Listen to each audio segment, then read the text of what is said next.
Ready to get them started, y'all. All right, all right.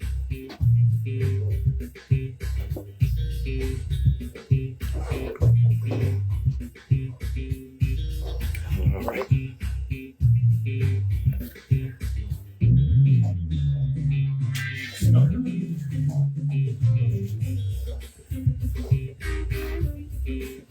If you're watching, brother, I mean, I'm getting ready.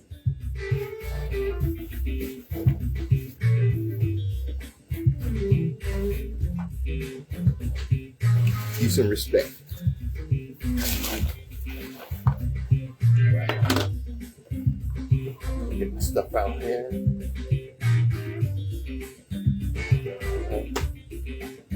Come on, let's get them started.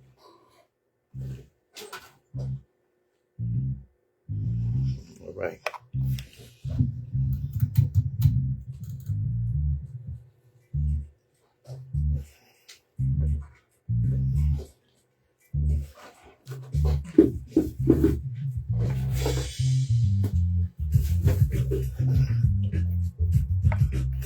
Brother Jardea, peace. That's right, race first. Those of us that indulge in or commit intellectual violence don't do so for the pleasure of mental masturbation or ego diddling. We do so because the chains of oppression on our people's minds are deep and difficult to remove.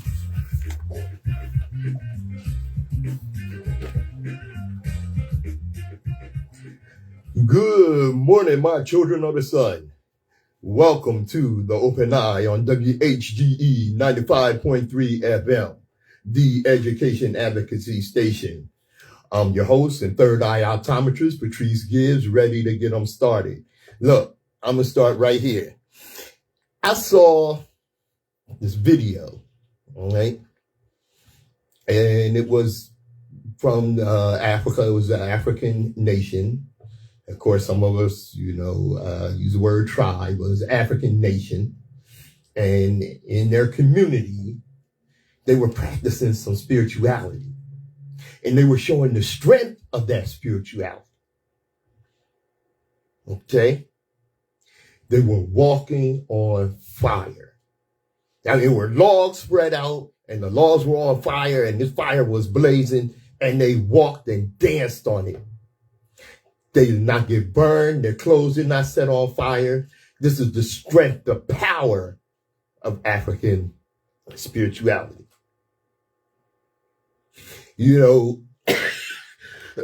Excuse me. Black people will get more emotional over the thought of Jesus dying on a cross than their ancestors hanging from a tree. A black man with a PhD in history said he's a born-again Christian. I rest my case. As Dick Gregory always asks us, if your slave master was not a Christian or Muslim, what would you be? How could you be a historian and not know the nefarious history of our people and religion? Okay, Christianity and Islam are not popular, are not the mainstream religions that they are by bet of their truth, but by the quantity of their volumes.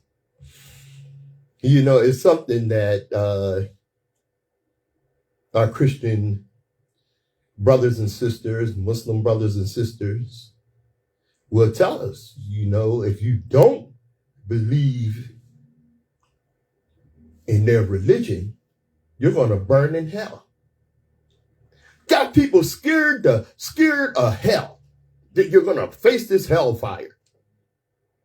God damn it, we dance on fire. You think I'm scared of fire? Are you kidding me? Let me get my disclaimer on. WHGE 95.3 FM, the Open Eye. I'm Patrice Gibbs.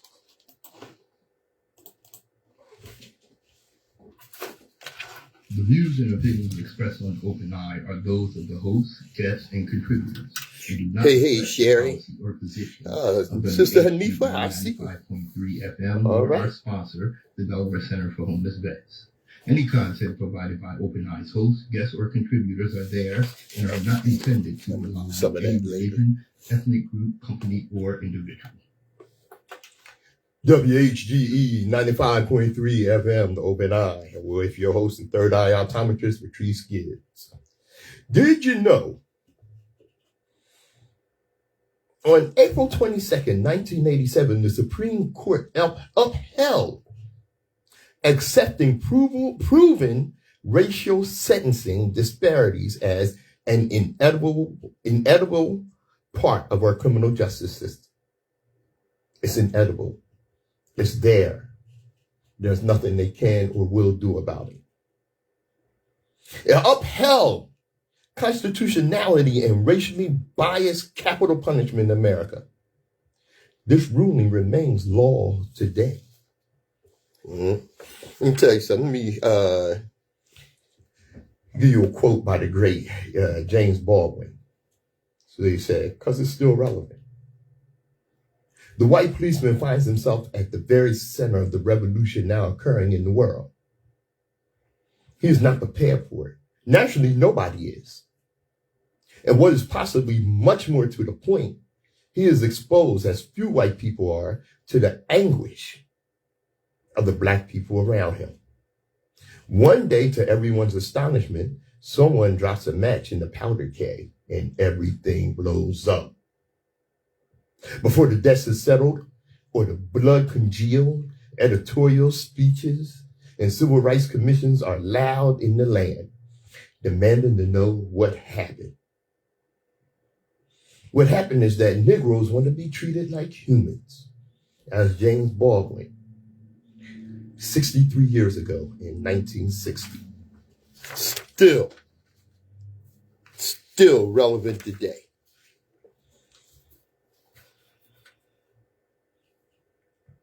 When a black man starts critically thinking and white America gets wind of it, they want to know your religion, where your education came from, because they know that nothing they taught you will create a critical thinking black person. Cultural self-knowledge restoration work is not a popularity contest. And the power to define will attempt to distort, demean, and undermine. Manifest ourselves and be about self-determination, self-definition, self-validation, self-commitment, self-agency, and self-initiative. Free your mind and use it to self-educate and persistently learn, unlearn, and relearn. The chains of oppression on our people's minds are deep and difficult to remove. You think this is going to be easy? Relearn our story so we can embrace, apply, embody, and continue the absolute very best of our global history, heritage, African culture, consciousness, traditions, values, people, achievements, and aspirations as a purposeful way of life. In the crippling, widespread generational cycle of historical amnesia, cultural alienation, fractured identities, shattered consciousness, self-erasure, self-defamation, self-blight, disorientation, and anti-Africanism, apathy, delusional fantasies, disorganization, escapism, spookism, and mindless parroting and imitating of others. Persistently do something positive, beneficial, tangible, culturally affirming, and reoccurring in our community. And do this as a vibrant collective, necessary, urgent, prioritized, productive, and self-empowered way of life.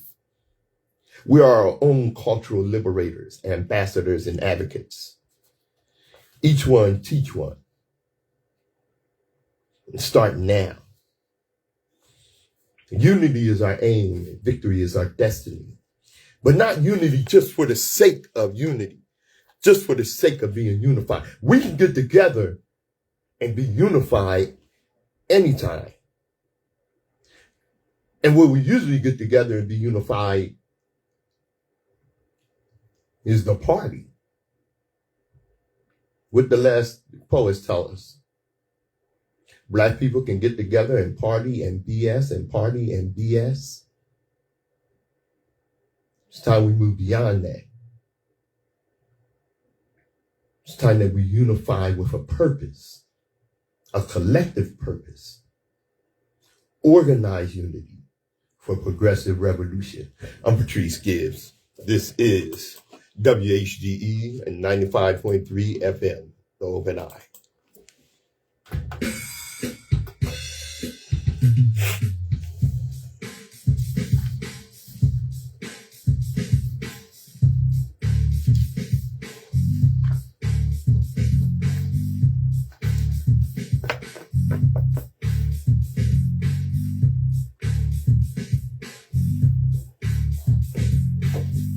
Second here, get my nose straight.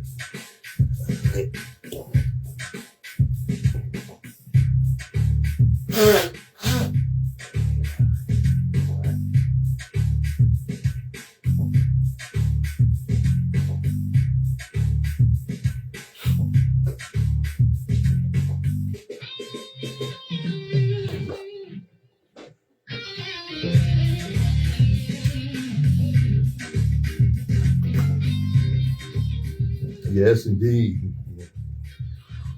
That's some righteous guitar, huh? Yeah, name of that song is Fun All Day by Patrice Gibbs. All right. Well, we lost a giant this week. Harry Belafonte, 96 years old. He was a barrier-breaking singer, actor, and activist.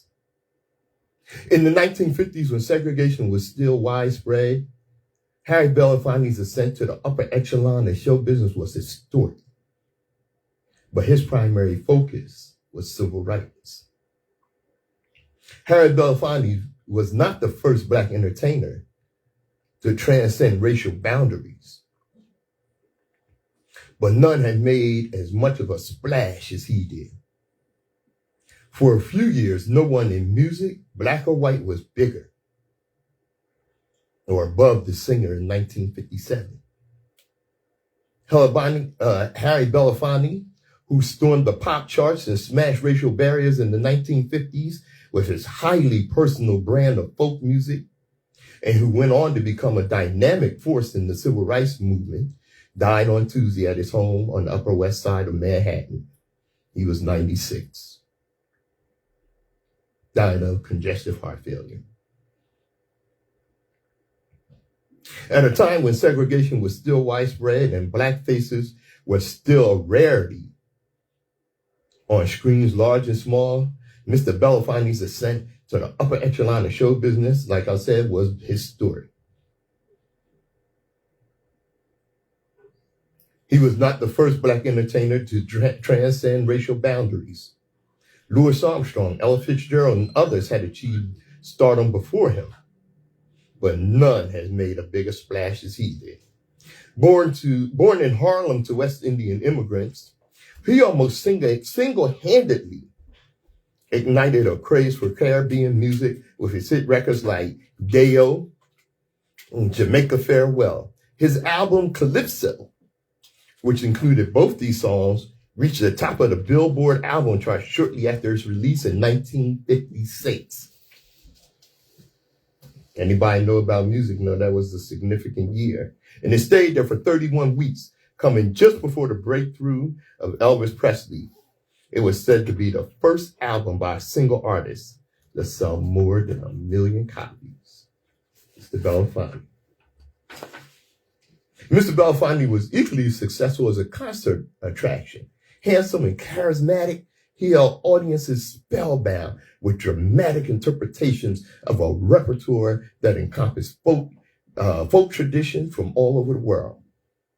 Rollicking calypso, like Matilda worked songs like Lead Man Holler, and tender ballads like scarlet ribbons. By 1959, he was the most highly paid black performer in history, with fat contracts for appearances in Las Vegas, at the Greek Theater in Los Angeles, and at the Palace in New York.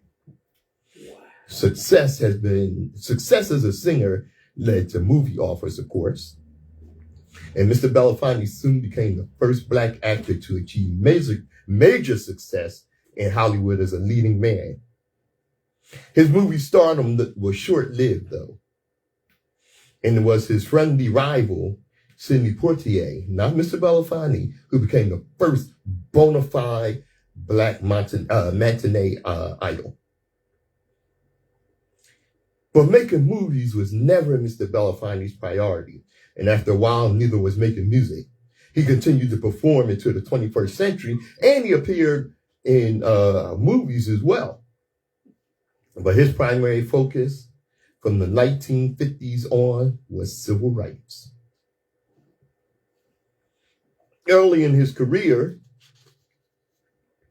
he befriended the Reverend Dr. Martin Luther King Jr. and became not just a lifelong friend, but also an ardent supporter of Dr. King and the quest for racial equality he personified. He provided money to bail Dr. King and other civil rights activists out of jail. He took part in the March in Washington. His spacious apartment on West End Avenue in Manhattan became Dr. King's home away from home. And he quietly maintained an insurance policy on Dr. King's life. He made sure the family was taken care of after Dr. King was assassinated in 1968. In an interview with the Washington Post a few months after Dr. King's death, Mr. Belafonte expressed ambivalence about his high profile in the civil rights movement. He would like to be able to stop answering questions as though I was a spokesman for my people, he said, adding, I hate marching and getting called at 3 a.m. to bail some cats out of jail. But he accepted his role. In the same interview, he noted ruefully that although he sang music with roots in the black culture of American Negroes, Africa, and the West Indies, most of his fans were white. As frustrating as that may have been, he was much more upset by the racism he confronted, even at the height of his fame.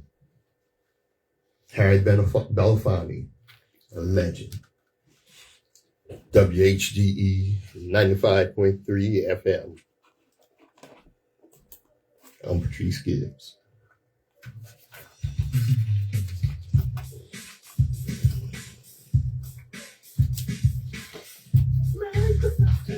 They took the table. Okay. Yes, indeed. Nsoromma in the house. What's up, Steve? Getting set up. Right on time. Give him a minute there. We're going to get back on there because we got plenty for you. Yes, sir. And what we ready to discuss next is going to be. Oh, you was waiting for me? Yeah. Because I know you're going to have something to say about this. Yeah, I know you're going to have something to say about this. Yeah, sir. Wonder who took the table. That's what I said. Like, yeah, that's crazy. Yeah.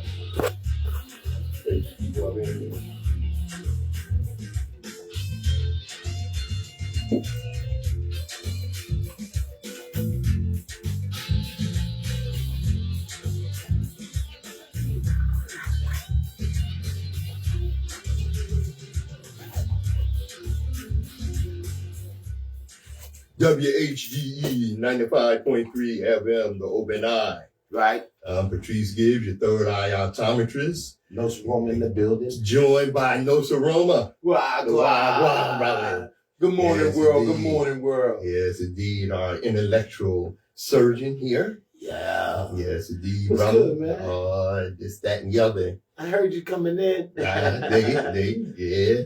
You know, it's something that I remember, it was 10, 15 years ago. Right.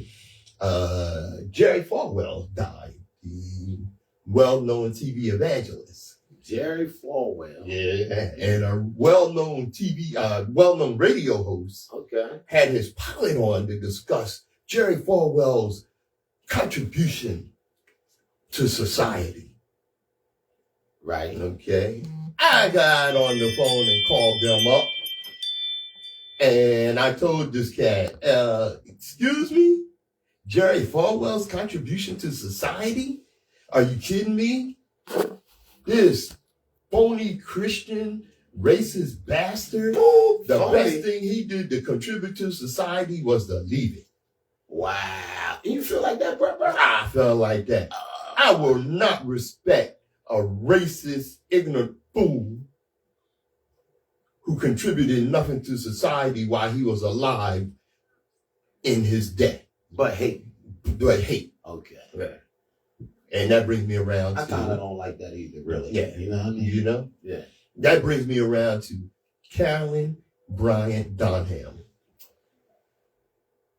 And for those of you that don't know, I don't know how you wouldn't know who Carolyn Bryant Donham was her marriage name from her second, third, whatever number marriage she had. She had about 15. Yeah. Sorry, hussy. Carolyn Bryant, infamous for being Emmett Till's accuser who sparked his lynching. She died at 88. Good riddance. The white woman who accused 14-year-old Emmett Till of catcalling her, which led to his brutal lynching, died at the age of 88. According to Mississippi Today, Carolyn Bryant lost her long-time battle with cancer and passed in hospice care. But that's what God do, though. God will punish him to the fifth power, then make him confess. Didn't she confess? Oh, yeah, she fessed up. Yeah. Yeah. Sorry, hussy. Yeah, she fessed up. That, what she said that Emmett Till did, whistled at her. And when she got in court, she said, oh, yeah, he grabbed me and he told me he had white women before. All a lie. All a lie. And, of course, her husband and her brother-in-law, or whatever the other dude was related to her, they were acquitted by an all-white jury. Now, there was a warrant out for her arrest for falsely accusing Emmett Till, catcalling her, okay? And that warrant was never served. And the sheriff, wherever she was in Mississippi, he said, well, she has children and we don't want to bring this down on her and what have you. Right. And, the warrant was filed. Okay. And years later, someone found the warrant, some activists found the warrant, and Emmett Till's family insisted that that this warrant be served and she be arrested and punished for her role in the murder of this 14-year-old child. Wow, man.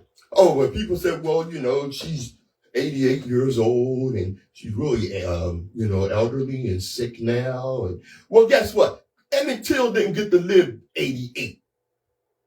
He didn't get to live past 14 because of her lies. Or even to get sick real good. Or even to get sick real good. Now, what I think they should do, we should make up the laws that when people do them type of things and they lie like that and they live that long, you could pick one of their family members to take their place. I like that. That worked for me. Is that too brutal? No, that worked for me. I'm just saying, well, we're going to take it. We're going to get it out of you one way or the other. One way or the other. Be either this family member or that family member. Yeah. But somebody's going to pay for the crap that your family did. Right. And the family history and the family bloodline is what counts, what's really going on. So if your family bloodline made all this money and did all these criminal things and no one was accountable for it, right? whatever the situation was, the family bloodline should be able to. I mean, I don't know. We need to do something and make some decisions that make them not want to do it. Period, because it's bringing other people in to their situation, and the other people even turn them in. You know what I'm saying? I mean, doggone right. Yeah, man. Yeah, doggone right. Well, I said I didn't know who found that warrant. All right, but it's here in my notes that it was filmmaker Keith Wuchang and his colleagues that found the on-serve warrant in her basement. In her basement? In the basement of the historic LaFleur County Courthouse in Greenwood, Mississippi. No. So they never even sent it out the building. No. Now, the movie Till was released last year, and they focused on the true story of Emmett's mother, Mamie Till Mobley, and her dedication to receiving justice for her son. At the Emmett's murder, Mamie Till insisted that her son have an open casket so the world could see what happened to her son. Okay, and even though Donham will never actually be held accountable for the death of Emmett Till, his story will always be a precautionary tale for young black men in America. Be careful where you find yourself in America, because we still have sundown towns. Yeah. You know, just recently, I told y'all about the story of a brother that was dating this white woman, and these cops found out, pulled him over for nothing, beat him up, and shot him in the mouth. He didn't die, but his tongue had to be removed. Okay? So this mindset from these white supremacists is still there. This mindset to punish us for stepping outside of what they consider our place is still there. Wow. I heard a sister say, and this is for some of you brothers. I heard a sister say she was not going to find herself standing in front of the ancestors when she crossed over, when her energy transitioned. Right. She was not going to find herself in front of her ancestors, and her ancestors approach her and tell her, how could you? WHGE 95.3 FM, the Open Eye. Yo, Jeremy, Jardell, yo, you with me, bro? You with me? I see you. You know what I'm saying? I feel the same way about that eye for an eye. You know what I'm saying? Indeed. Right? Yo, big ups to everybody tuning in sync. Yo, Hanifa, Sherry, what up, baby girl? Boo, boo, boo, boo. Hey, yo, Eric, what's good, son? What's up, King? You know, doing what I do, you know what I mean? Darren, cousin, yo, John, what's good? Anytime time you want to link up, we can do the studio thing. It's friend world. Yo, old head, I'm in my prime, baby. You know what I'm saying? Don't let the great fool you. I can still do the 50 in 5 seconds. Yo, quit playing. WHGE 95.3 FM. That education advocacy station. That's right. You came by here to learn something. Get on. Yeah, buddy. You know what? What? This is how crazy palm colored people are. Palm color is a new. That's the first one. The mayonnaise brigade. Yo. The envelope. I'm back. All right. Envelope people. You still doing that? Yeah. Republican Senate candidate believes white folks are owed reparations. I'll be there. I mean, have you met a white person that accepted the fact that happened to us and they was the cause? Not necessarily them, but their ancestors, their posse, their gang, their people was responsible. And I never heard any of them accept the fact that, okay, we did it. I'm sorry. How can I make the change happen? Mhm. And what is the steps I need to do to make this better for us to work together in this world? Yeah. Now, Well, I haven't seen that. You find a few. Nowhere. No, you find a few allies, within their community, like the Jane community- Elliott Yeah. and Tim Wise and what have you. But let me tell you something. The most liberal, the most supportive white ally, you mentioned reparations. Yeah, well, wait a minute. You Right. don't go too far. That's what I mean. Yeah. But yet, Mhm. the And people then you that got the count- other side. the people that make the decisions don't think like that, period. Well, That's see, what I let me mean. tell you how the people that make the decisions think. I'll be damned. Oh, I thought you were supposed to Yeah. Okay, anyway. I'll be damned if I'm going to empower you to take over and take away my power. I'll be damned if I'm going to empower you. But it ain't about that. It's about, us building a better world together. Mm-hmm. And they don't look at it like that. They look at it like mine. You remember how Daffy Duck used to be? Yeah. Mine, You find a treasure, and it's enough for everybody to take care of the whole world, and nobody be messed up. But see, not only do they not think like that, okay, yo, that's crazy. even if we are left to our own devices, Right. because for a long time, all we ask for them to do is leave us alone and let us do our let us thing. be. Okay, and what did we do when left to our own devices?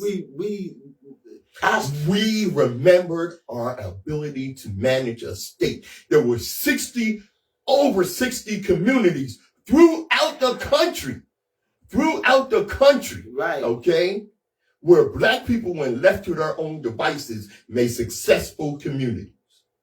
All right? That's what we did. And what happened to those communities? What I often tell you, there's nothing a white man with a penny hates more than a black man with a nickel.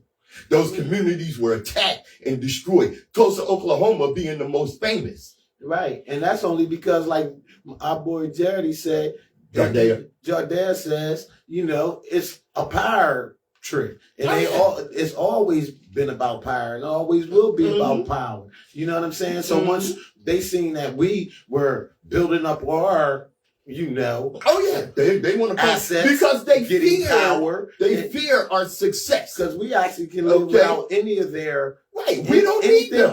They have to offer. We can do ourselves better and have on our own. So. Right. Because whenever they are faced with competition from us, okay, because of their mediocrity and their inability to actually compete with us on any level, right? Whether it's physical athletics, whether it is inventiveness, okay, right. We invented everything in this country that makes your life comfortable. And even when you think we didn't invent it, we invented it and someone stole it and act like they invented it. Right. Yeah. So because during the times of segregation and slavery, right, black people weren't allowed to obtain patents. Right. So white people would steal those patent ideals and get rewarded for those patents. And now you got ignorant fools, mayonnaise brigade people running around talking about what white people invented. They know they didn't. You'd be surprised. No, they didn't. You'd be surprised. That's what. And you have fools like this Bernie Moreno. Okay, we all know that the Republican Party has for some time been the party of white supremacy. Okay, and I know those of you that have no idea of history want to give up this phony thing that the Democratic Party is racist and they invented the Ku Klux Klan and this, that, and the other. Okay, let me tell you about the Republicans and the Democrats. Okay, they flip sides. Right. Okay, they flip sides. Okay, first the Republicans were the liberals, and they were the ones that were spearheaded abolition and pushed for our people to wanted blacks to be in wanted blacks to be free and but let me tell you about abolition. Okay, before you put too much store in them, unless it was someone like Thaddeus Stevens, who was a true integrationist and true abolitionist that wanted not only the freedom of black people, but to see black people empowered, Okay, like John Brown. These are historic white men who would be invited to the barbecue. Most abolitionists stopped at the freedom of slavery. They wanted nothing to do with equality with black people. Mm-hmm. So when the Republicans moved over to the segregationist side, to, you know, especially in modern times, Right. especially after the Republican demon, Ronald Reagan, okay, the Republicans became absolutely the face of white supremacy. Okay. And my thing is, when we do go to build and do our stuff, you know, as a black community, they want to tear it down. But any other nationality, Spanish, Asian, Irish, Jewish, when they building their own thing, they never have a problem with it. No. But soon as we go as to long build, as they don't take away from their power. So you see the thing is, I seen this Asian lady. We can't even put it together. We can't even put it together to even try to build. When they see that coming together, they have a problem with that. Oh, most definitely. And here's the thing. What they do with the Asians, this is why we as black people have to be careful who we ally with. Right. Right. Because, you know, many of these immigrants that come in are brief. Okay, and orientated, all right, to distrust and dislike black people.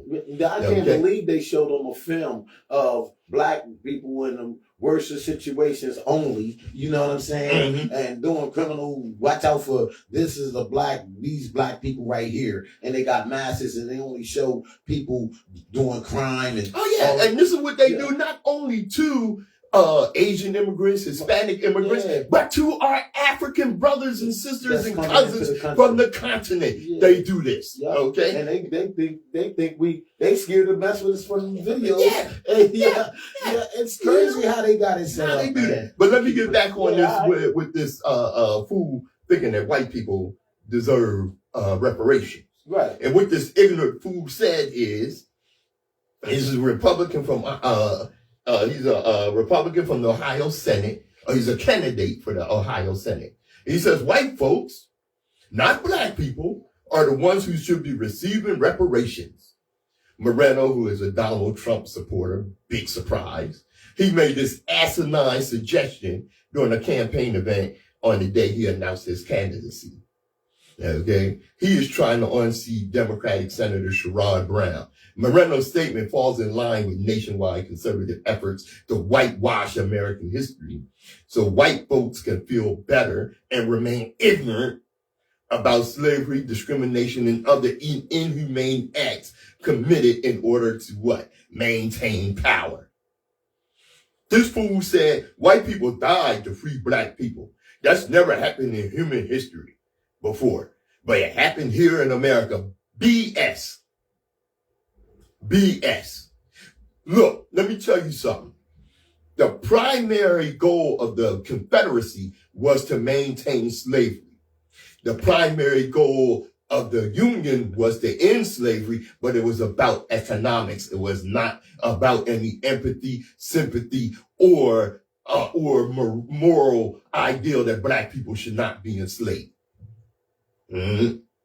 You know, they talk about reparations. Where are the reparations for the people in the North who died to save the lives of black people? Let me tell you something, fool. Okay, you talking that crap about the white people in the North that fought on the side of the Union and what have you, and they fought against slavery and what have you. Okay.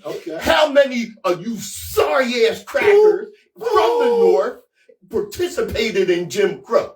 See, you want to talk about what you did in slavery, but you want to talk about how many of y'all was present at lynchings. Right. Don't give me that crap about what you did during slavery. I want to know what you did during Jim Crow. And they just passed the Jim Crow law that stands somewhere that they just did in Florida or somewhere. Mississippi. What, and we didn't go down there and protest to get that out of there. I mean, 500,000 black people didn't show up in front of that courthouse and say, yo, listen, that needs to be off right now. Yeah. And that's why the stuff is staying on there. We're not sticking together. Even if it was 1,000 black people that showed up to protest against that, it would have been a voice there, but it wasn't no voice.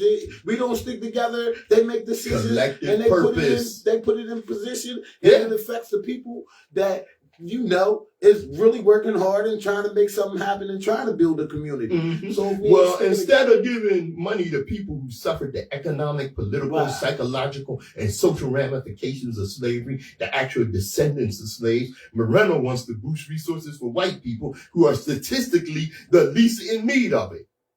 And quite frankly, what's more American than that? WHGE 95.3 FM, The Open Eye. Yo, y'all hear him, right? Y'all hear him going in, right? Hey, yo, Meese, what's good? Hey, yo, Shawnetta, what's good, girl? I see you. Good looking out. You know what I'm saying? Hey, yo, terrorized. Oh, most definitely. A lot of them terrorized. You know what I'm saying? I would like to be the one terrorizing, but I'll stop playing. You know what I'm saying? But anyway, keeping it moving, you know what I mean?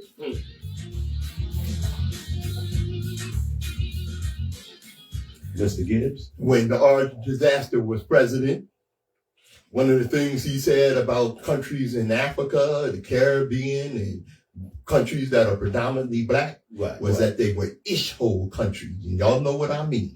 Okay? You want to talk about an ish-hole country? Let me ask you this. What? Why are so many people dying in America's jails? Wow. Yeah, why? Mainly it's black people in the jails anyway. It's overly black populated, and they don't care if you die or not, because they're gonna keep making money off of that SQV trust that they have on you. Well, they rather you be dead for real. Well, let me tell you something. The touring the headlines in recent months of deaths and suffering in our nation's jail is unrelenting and unconscionable. Footage of a man with schizophrenia in an Indiana jail was recently released, showing him locked in a padded solitary confinement cell the size of a parking space. You know how small a parking space is? Yeah. You know, with no toilet. And jail staff stripped him nude and left him for 3 weeks. And that's the big box. Yeah. As he visibly suffered, instead of offering him mental health care, the jail left him isolated in his cell, where he died from starvation due to their neglect. He died 3 weeks later.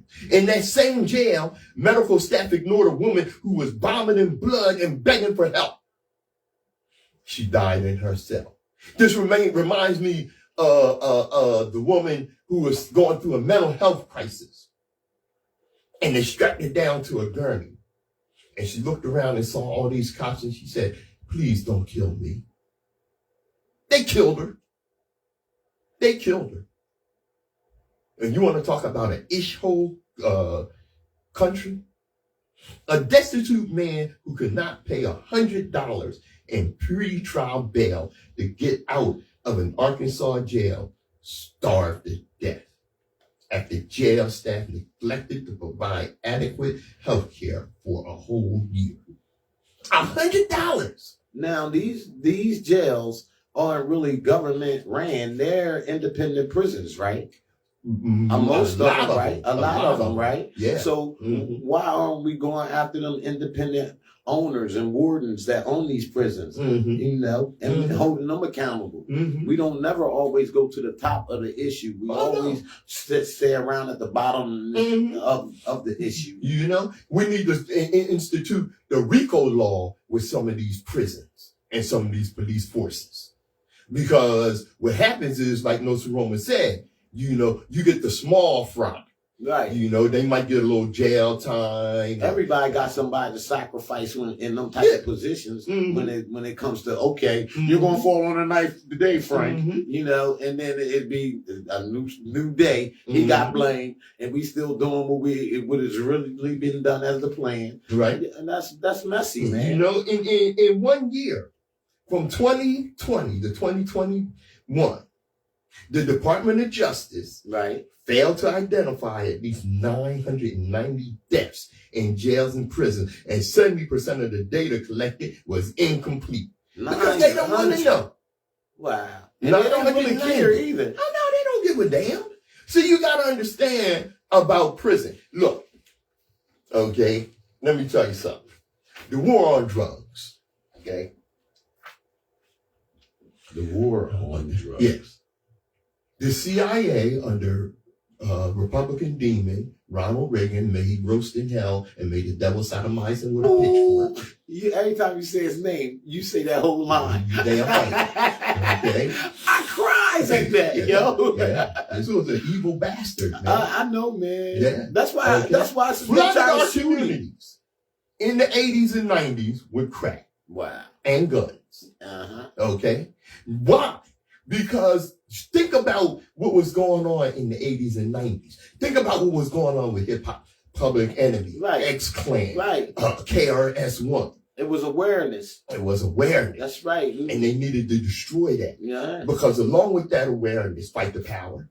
Along with that awareness was coming advancement and improvement. Look what was on TV, okay, during those times. The most popular show in the black community was what? A Different World, which encouraged young black people to get their education and make a difference in their community. Yeah. Okay.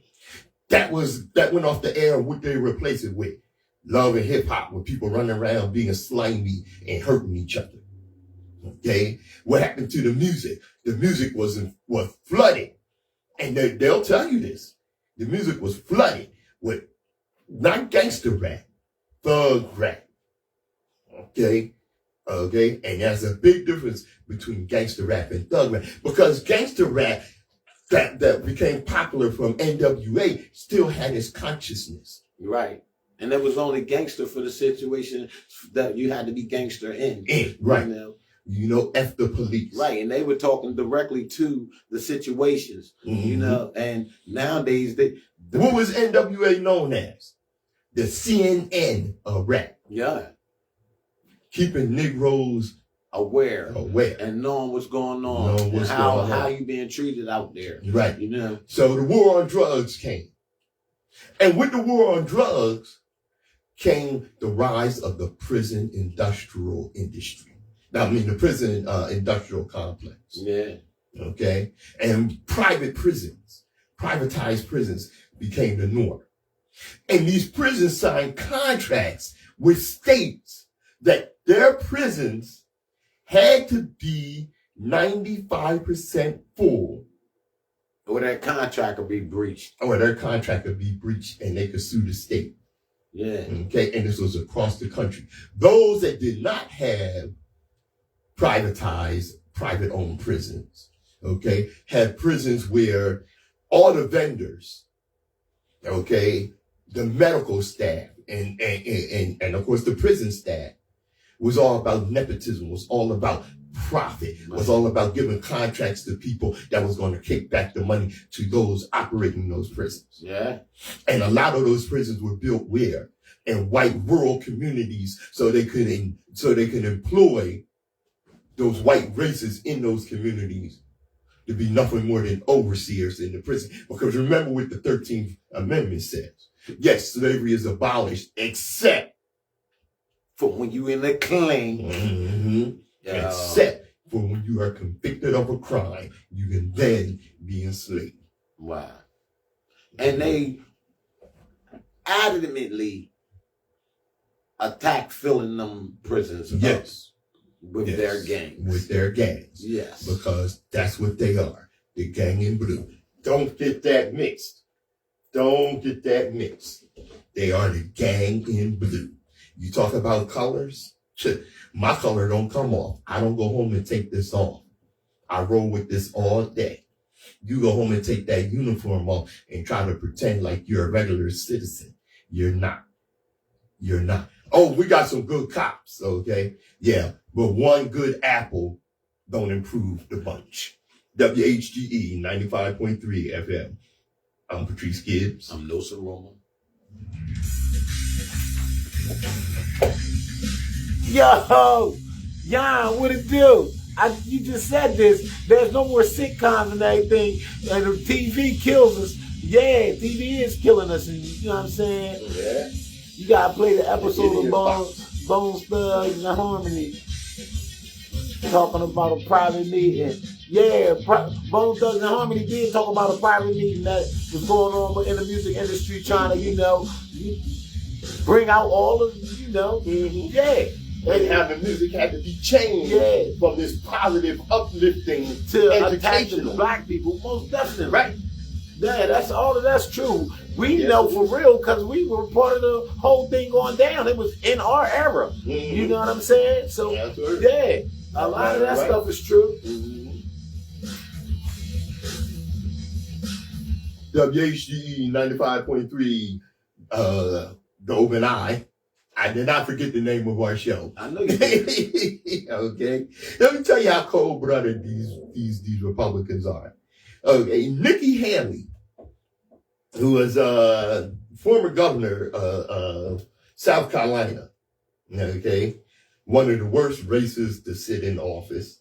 She suggested that anybody casting ballots for Biden to be reelected is counting on Harris to become president because of concerns of her age, over his age. Biden is 80 years old. She said he's not going to live another 5 years. He's going to die in office. Now, what she's doing is she's setting up white supremacists, white racists, okay, to be motivated. Because the last thing in the world they want is another black woman. Yes, a black woman in office. I mean, for real, he 80. He shouldn't be running for nothing else. He should be going home and eating something, grits or something that you won't have to chew because you got the teeth ain't on. But anyway, listen, no, he shouldn't. He should be on the way out right now for real before his term ends. He should not run for re-election. He's rambling and he don't carry on a full conversation. It could be the bomb needed, and he forget where he put the button to push. I mean, right now he's at the age that these things happen. You got to get out of there right That's now. Word. Yeah. And like you said, he eating mush and he mashing it and straining it and sucking it through a straw. Jeez, weed, man. Like you said, man. Man. I said my dad's is getting old. He a little older than him, but I mean, with that age comes a lot of things that they don't remember and stuff like that. And if you run in the country and you forget that, you got to talk to an important person this day and you forget, now they think it's different. We could be don't get it mixed. Just over something like that. Don't get it mixed, especially we as black people, okay? We respect our elders. That's right. Right? And our elders know their place. And their place is to advise us. Right. All right? To keep us straight, to point out the things that they're the one with the wisdom. Right. We just got to know where to put it at. You know what I'm saying? And to lead us. Right. That's why a lot of us, we don't put our elderly in nursing homes. We keep them around so they can educate that next generation coming along. All right? So we respect our elders. Yes. Okay. Y'all will put your people in a nursing home and go visit them every few months. And then go in the nursing home and start pitching a boogie about why they're being abused. They're being abused because you're not paying attention. Or it ain't even coming to visit in nothing. Right. Right. You put them away and forget them. They get their inheritance and bounce. That's word. We understand that when an old man dies, a library burns down. Because he takes that wisdom with him. And if he hasn't been in a place that passed that wisdom on, your whole generation loses. And in our community, a young boy the other day said, "Yo, what's good, old head?" I'm like, "Oh, nothing. I'm chilling. What's good? I hope you make it to get an old head." You know what I'm saying? All right. I respect them calling me an old head. That lets them, that's, if they show their respect in them words, because it's different. It's in every generation, it's a different style of words that come out that represent, respect. You know what I'm saying? That's word. So now let me tell you something else I want to get to before I get out of here. Okay.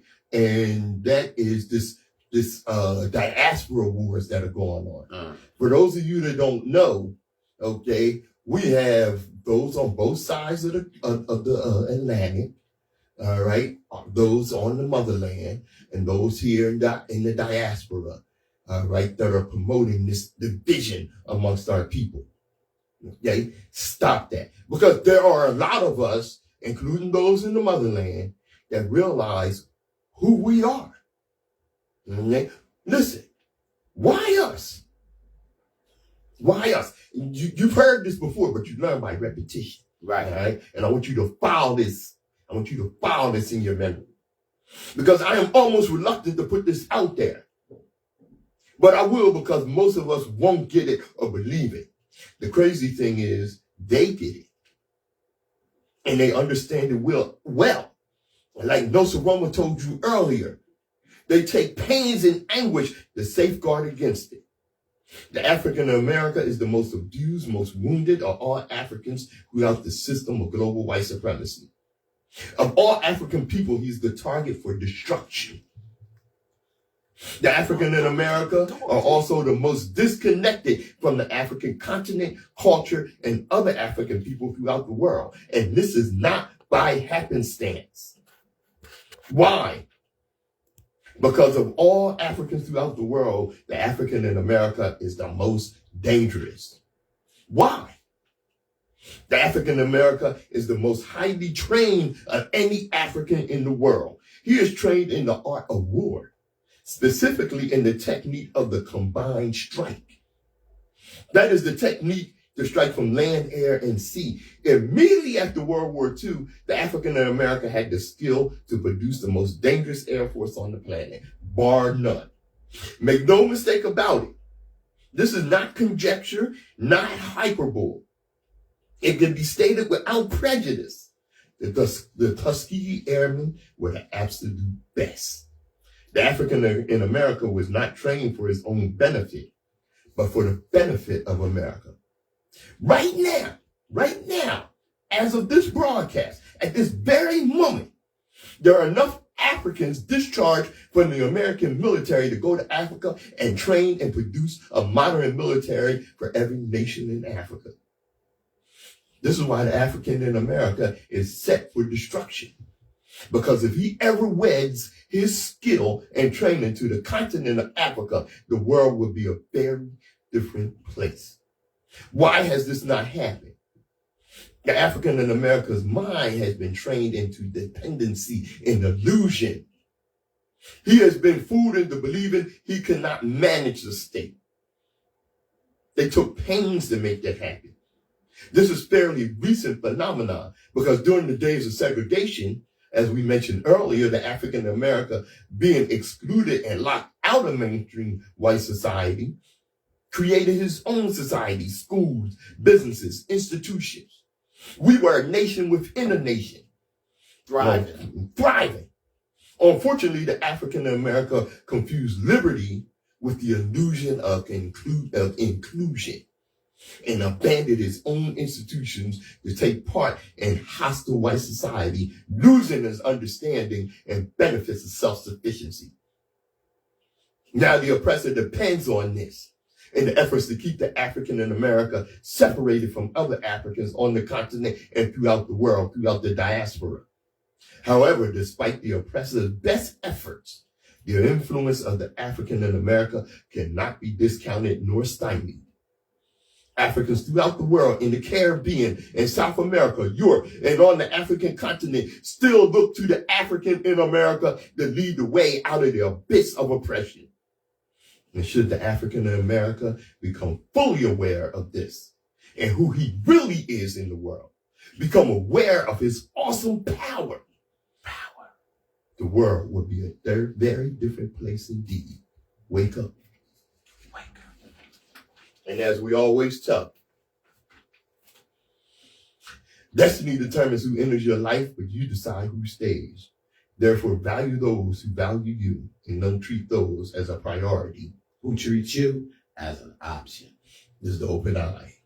WHGE 95.3 FM. I'm Nsoromma. Patrice Gibbs. Thanks for joining. Yes, indeed. Yaga. Yo, thanks for joining us. Yo, I appreciate all y'all for tuning in. You know what I'm saying? Jordana said, yo, you know, the list go on, you know, Hanifa, Shay. I ain't see my man Voy, he usually pop in. Kiana, Nisi, John, yo, friend, I shout y'all out. Keys, what's up? Thanks for shining my joints up, you know what I mean? Hey, yo, Pat, here you go. What else you got to say? You got something to say? Oh, yeah. You know what I got to say. Yes. Global African supremacy. Thanks, Brother Jardea. Because when the black man ruled, everybody ate. The world was a much better place. We got to get back to that. It's our responsibility. Peace and love. Nsoromma streaming all platforms. You know what I'm saying? All right, all right.